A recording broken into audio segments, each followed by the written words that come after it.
Now that's 20 meters. This one's on 20 meters. There are only a few, how can I tell you, a few channels apart. And there's somebody on both of them.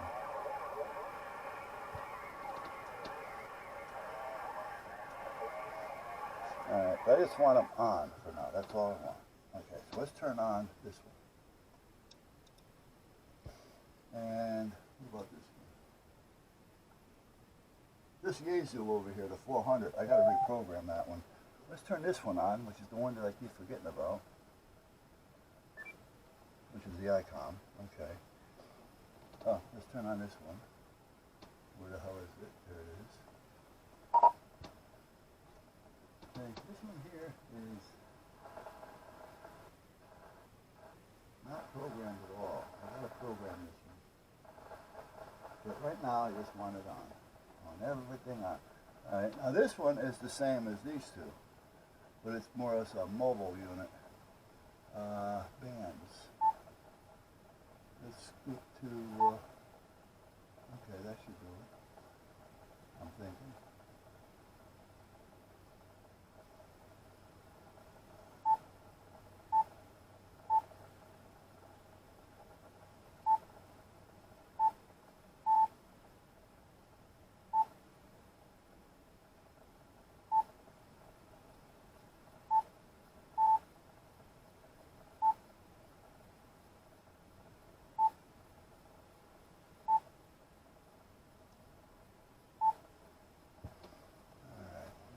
There for a minute. Let that. Let me take the lock off it. You know, you don't use these things for a while, and the next thing you know.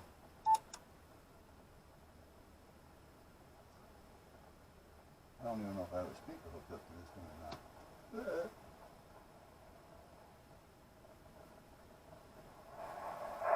Okay, there it is.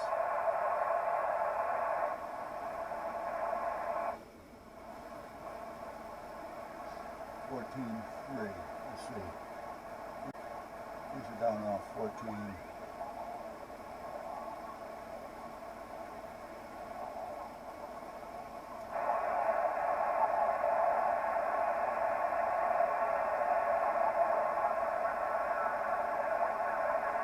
Yeah, there it is.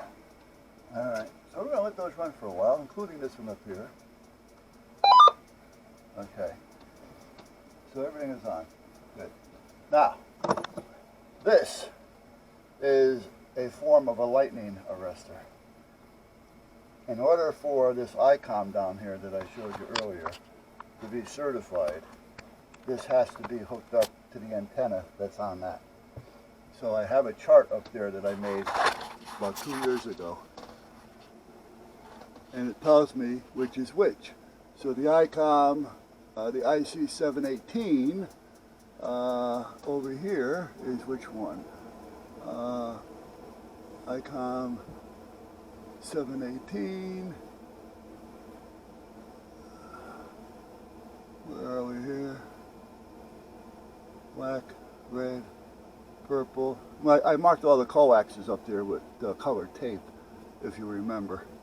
But that colored tape really isn't doing much for us anymore. Gray, okay, the gray one, a CHF vertical, okay. So I gotta go out there and put it on the gray one. If you guys remember, I took an electrical panel that I bought, well, a box, and I put it back here. Is there a light back there? I thought I did one. Yeah. And I put all those connectors on it there, if you can see them, so I can screw the jumper from the radio into that. And on the other side, I screwed the antenna. So instead of having a bunch of holes through the wall or having a bunch of barrel connectors through the wall, I just put that up, and it was a lot easier to seal from the elements.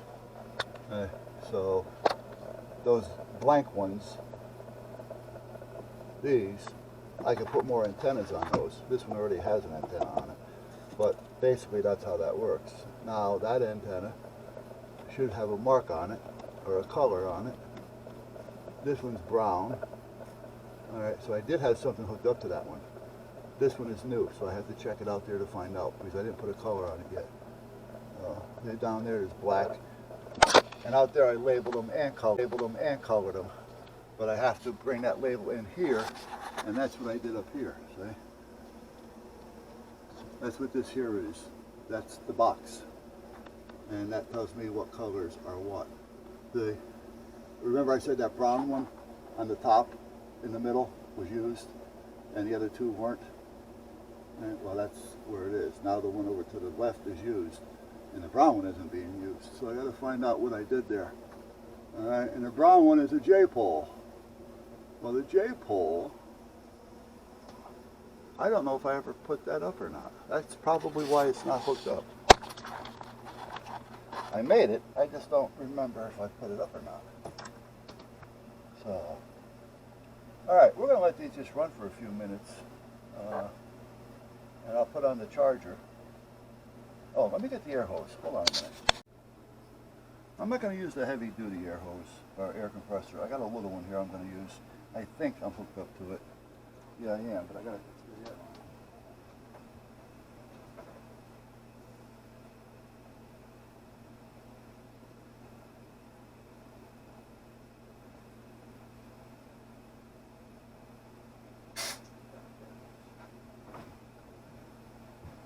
And if it does kick on, it's a little quieter, but it's a lot smaller.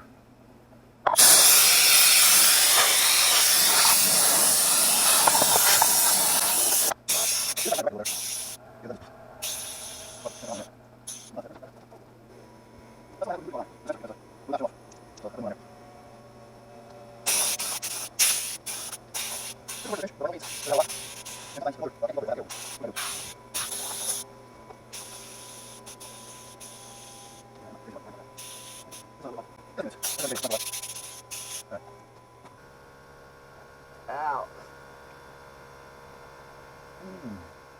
Ow? Maybe it was, oh, I'm sorry guys. I got you guys over there again.